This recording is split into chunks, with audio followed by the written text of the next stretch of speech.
Welcome to the annual business meeting of the American Finance Association. There are seats down here in front. Some of you in the back, don't be shy. Come up. And more chairs are coming in, so we should be able to accommodate everyone. I'm David Pyle. I'm your Executive Secretary and Treasurer, and I will begin by giving you my report. The association is doing very well financially. Our net income increased 7.4% over the previous fiscal year. We have a very substantial reserve in our investments, and I would say things are quite rosy. This increase is partially due anyway to an increase in membership revenue and also a reduction in production costs, which is very gratifying. Our relationship with Blackwell continues to be very fruitful for us, and they are careful about how they spend money. We now have about 4,500 active members and about 2,500 student members, both those totals up from last year, and our library and corporate subscriptions, which are our main source of revenue, are also up too. The annual meeting for 2006, as you probably many of you know, will be held in Boston on January 6th through the 8th, and for the following 2 years the schedule is in Chicago and then New Orleans. During this year, we worked with Blackwell to develop a revised website, and I encourage you to visit the new website. There's one particular feature I want to tell you about, which is an alerting service. You don't have to sign up for it. It's not mandated, but if you do, you will get automatic reminders when new information comes onto the site. This includes an announcement when forthcoming papers are posted, or when there is a news item from me, like telling you it's time to vote, or whatever. And I encourage you to use that service. I think it will be helpful. Ohio State University continues to provide the Worldwide Directory of Finance, which you can reach from that site. And B-Press, Berkeley Electronic Press, is continuing to provide the online submission service for the journal, which I think is working out very well, and you may hear more about that.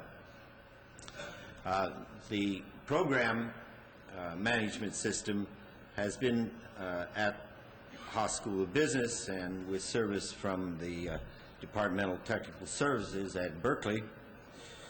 And they've done a pretty good job for us, but we've decided we are kind of outgrowing them, and the program management system and technical service for 2006 and for the foreseeable future will be supplied by SSRN. That's my report, and I turn it over to your president, Renee. Welcome to this business meeting of the American Finance Association. I thank David for his report. Our association could not thrive as it does without David's work and dedication. David, all of us are very grateful to you. Thank you.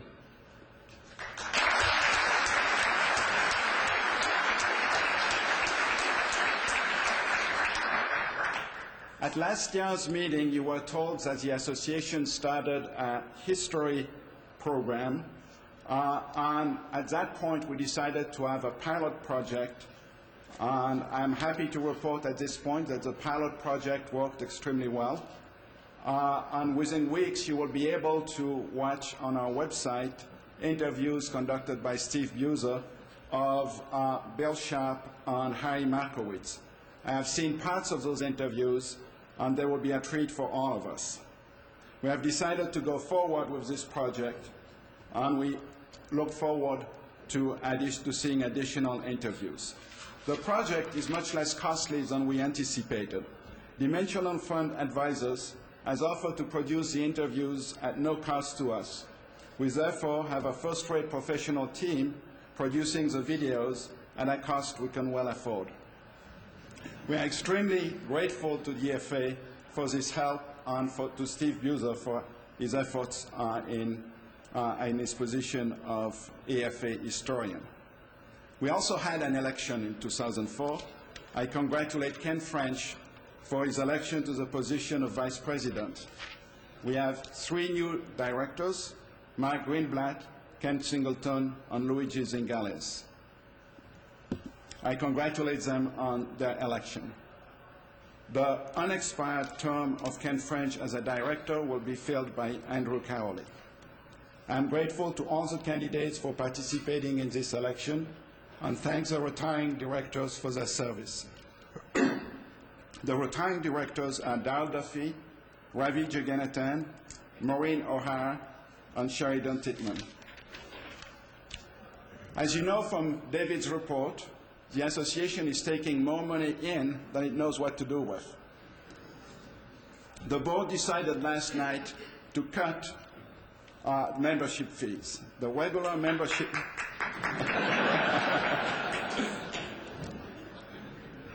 Now I know how it feels like to be George Bush.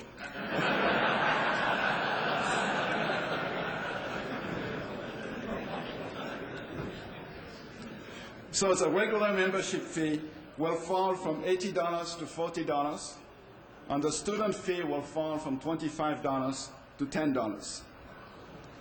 We have also decided to make travel grants for the meetings available to 10 faculty members from less developed countries. As you know, the board appointed in 2004 a committee to select a winner for the Fisher Black Prize. The committee was composed of Debbie Lucas, Raghu Rajan, Ken Singleton, and Bill Schwartz. It was chaired by Doug Diamond. The committee reported to the board that they could not agree to a winner. As far as I know, Fisher Black signed only one dissertation as an advisor. That was mine. I hope that in contrast, many Fisher Black Prizes will be awarded. John Campbell will chair the next search committee, which will be chosen at the next board meeting. Last night, the board selected a nominating committee for 2005. The nominating committee includes Marianne Bertrand from the University of Chicago, Caleb Chan from the Hong Kong Institute of Science and Technology, Chris Jones from USC, Steve Grenadier from Stanford, Harrison Hong from Princeton, Andrew Metrick from Wharton, Michelle Lowry from Penn State, Pietro Santa Clara from UCLA, Paola Sapienza from Northwestern, Per Stromberg from Stockholm, Raman Upal from the London Business School, and Mike Weisbach from the University of Illinois. The committee will be chaired by John Campbell. Please do not hesitate to communicate suggestions to John and make sure to vote. The association has 2 new fellows. Rob Engel became a fellow after being nominated by the nominating committee and elected by the fellows. As your president, I also joined the fellows. John Campbell was the program chairman for the meetings. We thank him for his work and congratulate him for having put together a great program. Thanks, John.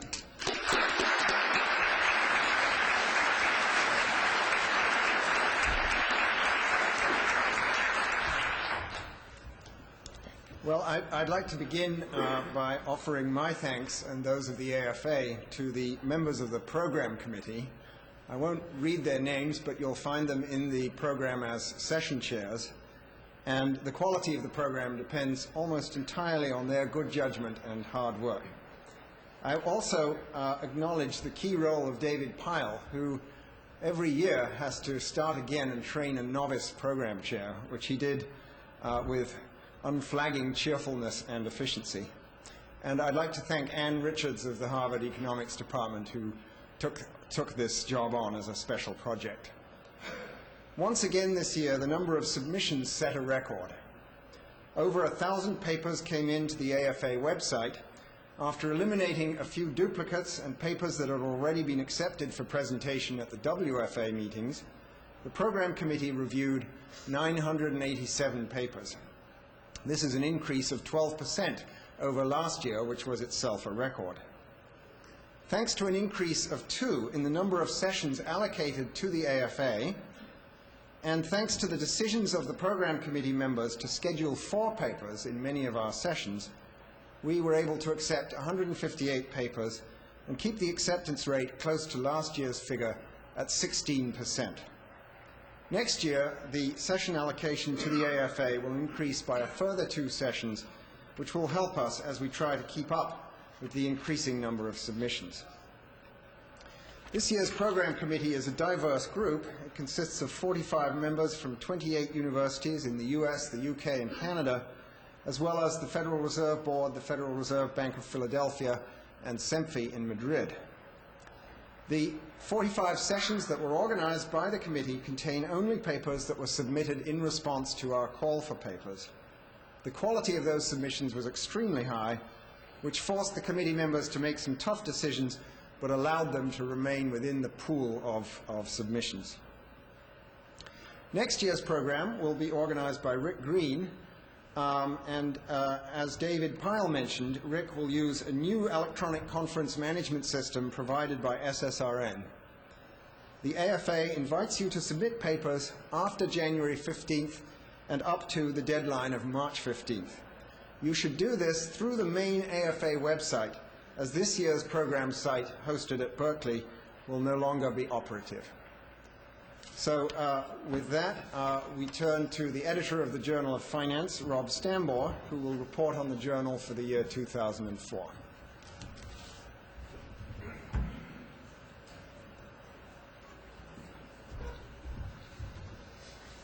Well, I'm pleased to report that 2004 was another successful year for the Journal of Finance. Submissions again set new records, and the journal's impact and visibility remained very high.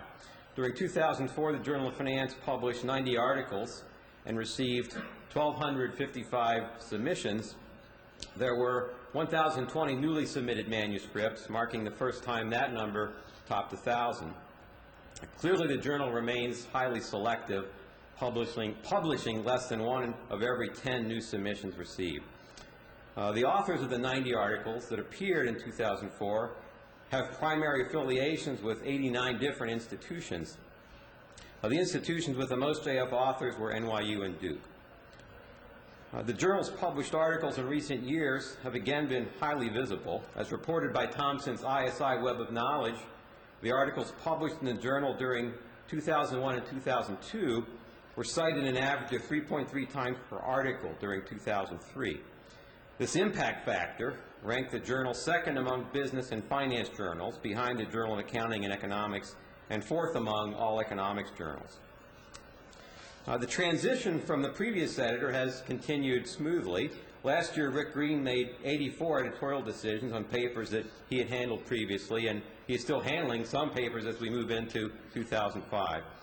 I began accepting papers around the end of 2003, and that pace gradually picked up during the year and moving toward a steady state.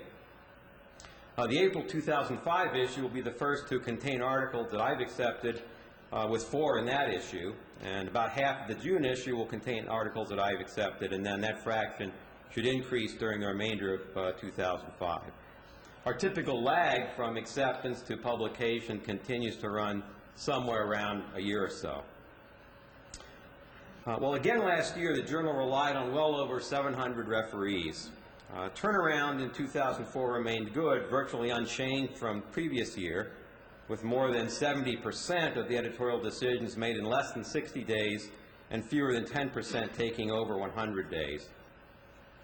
This performance largely reflects the collective efforts of our colleagues who generously give of their time and effort in reviewing papers, and it certainly plays a vital role in maintaining the journal's success.